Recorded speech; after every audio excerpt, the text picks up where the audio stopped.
question for you is, as you know much about the NFL, do you really think the Cowboys are legit from what you've been able to see so far this season?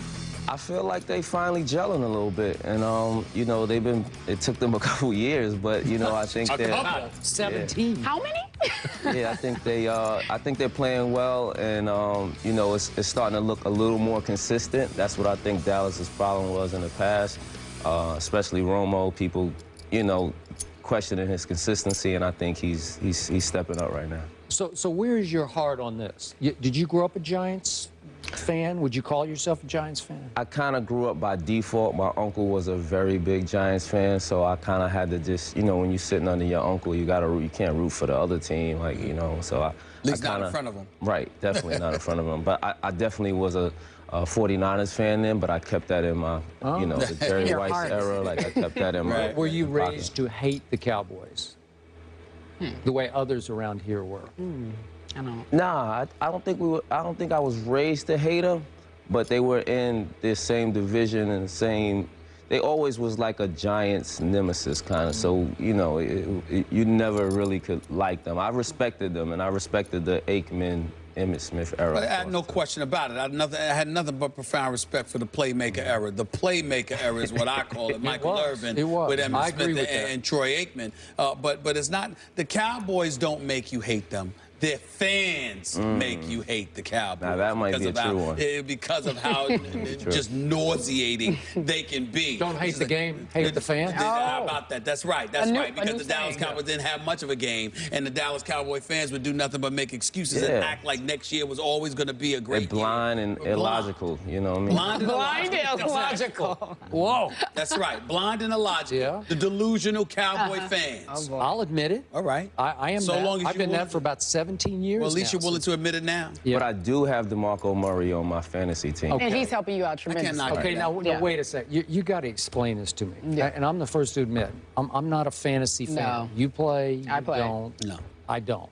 I know. Okay, I don't get how you can give in to this and pick a running back on a team you don't love, which is going to force you, if in fact, okay, now Giants are going to play the Cowboys this coming Sunday at Jerry World. Right. So what do you do? How do you sit there in good conscience and say, go DeMarco, when you know he's going against your team? It's a weird love, Steve. It's a weird love, but you gotta like, it's benefiting you. Again, because you're a competitor at the end of the day. Right. You just want to win. Are you a fan or a competitor? A little bit of both. I don't get it. Nothing wrong. It's a little bit of both. Yeah, there's a lot wrong. Everybody doesn't have to be you. Huh? No. Yeah, you'll take it too deep and you won't be able to play like that. I would. Too seriously, yeah. So, do you think I've gone too far with my Cowboy love? Or am I just being loyal? I think you're being loyal, and I think you're in the same boat that Steven was talking about with the Cowboys fans. That you know they They have tunnel vision when it comes to Cowboys, and that's how I see it. Okay, now I have criticized Tony Romo much on this show, and I did conclude 2 years ago that I don't believe Tony Romo is capable of winning a Super Bowl. But I must admit, so far this year, after that terrible first half against the 49ers in which he threw 3 picks, I'm seeing a new Tony Romo this year. Sure am I. Somebody that hands the ball off to the running back. No, he looks quite new. Okay. He looks quite new. How about 3rd and 20 at Seattle? He's done that before. He's done stuff like that before. Okay. It's just that he make a mistake afterwards. How about 3rd and 8 in overtime to Des Bryant? Tony Romo has performed well and has put out a lot of great plays over the years. It's just that he also would mess up. And I want to see him in the big game, too. How about that? In the previous years, he has, when it counted, I don't know if you could count on Romo. So. Well, I agree. So are you not counting on Romo this year? Oh, yeah, you know, so here's the problem. Dallas has got me pinned down. Here's the reason why. You are pinned down. I like that. Because they can give the ball to DeMarco Murray. So because they can give the ball to DeMarco Murray, and I don't get to just see Tony Romo step back and have to fling that ball to come to the rescue, we got a problem. Because as long as you got DeMarco Murray to hand the ball over to, guess what? You, Tony Romo, what's the chances of you making a mistake with that? Right. That's the issue.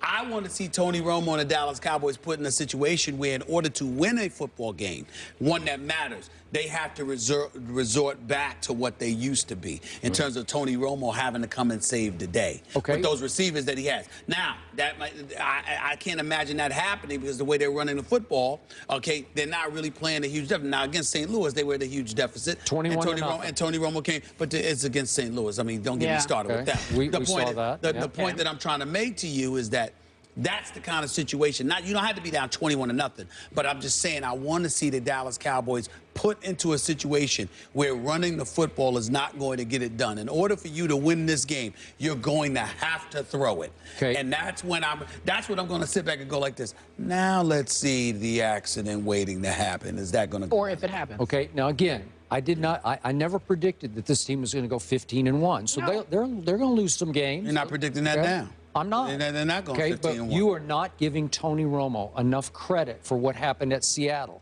He threw it 32 times against the Legion of Boom. But again, the difference between you and I is I'm not counting the amount of times he threw it. The fact that DeMarco Murray runs the ball so much that he had 29 it's a great carries. option. Yeah. It's a great option. So it's almost like play action with Tom Brady. If Ridley and Vereen can't run the football and you have nobody to hand the ball to out of the backfield and you can't exercise and display play action, then it's going to take away something from the New England Patriots and Tom Brady. But having that option helps you. When we look at Aaron Rodgers in Green Bay, one of the things we lament is the fact that he hasn't had much of a running game. Eddie Lacy was supposed to resolve that issue this year. He hasn't yet. So Aaron Rodgers stepping back and proving to be the bad man that he is. The reason I could say that about him is because it's usually on his shoulders. Right. Tony Romo was an accident waiting to happen along with the Cowboys because you knew all along that somehow, some way, just take your time, be patient, wait. Okay. The mistake is coming. How confident are you in Tony Romo? Scale of 1 to 10. How confident are you in him moving forward? I'm about 7.5. Okay. 7.5 with him because you always have to look at things. Don't always say the same, but I always have to look at his past and what he's done in the past. And he does have the option, but like Steve is saying, if DeMarco goes down or gets taken out of the game for some reason, now it's going to be put back on him, and he's going to have to show and prove. So it's what he's done so far is a good showing that he's developed in that area, but from the past, I'm not too sure. But in August, you would have been about a 4, right? Yeah. So you've come up. Yeah. Okay. He's definitely raised his stake. Okay, last quick point. 3rd and 20 the other day at Seattle. You tell me what happens if Romo and Terrence Williams don't pull that play off? What if it's They may lose the incomplete? game. They're in big trouble. They're gonna have to punt. It's a big-time play by Tony Romo. Okay. Well, you got to give it up, man. Who scrambled out of the pocket in order to make How about the throw. the spin move he the made on spin move and Bruce everything. And by the way, didn't walk off the field holding his back. I'm very proud of Tony Romo. Very proud that he was able to do that. It's a play. It was a big-time play. He made it. He deserves credit. What, you want a cookie? I mean, he's a starting quarterback for the Dallas Cowboys. He's passing 4,000 yards in the season. It's on a couple of occasions in his career. We know what he can do. We also know that he's an accident waiting to happen. The difference is they have DeMarco Murray running the football. And you think he's an accident waiting to happen? No, I do not. Well, I've with always, his durability. Time out. Give me credit for this, since you always sit there and say that. Give me credit for this.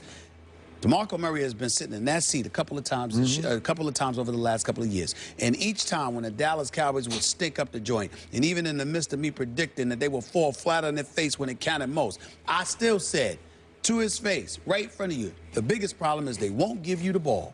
I've said that to DeMarco Murray to his face on several occasions. They give you the ball, it will be an entirely different ball game. But they don't want to do it because they wanted to win Jerry's way with pizzazz and everything else. Somehow, some way, whether it's his son Steven or somebody else, somebody is real Jerry Jones in. He's not interfering as much as he once did. He's letting the football people make football decisions. Scott Linehan with his play calling, Rod Marinelli with his defense. They're letting them do their jobs. Give Jerry Jones credit for that. Finally, he stepped out of the way. You're sticking around with us, right? I'm here. All right. So Good.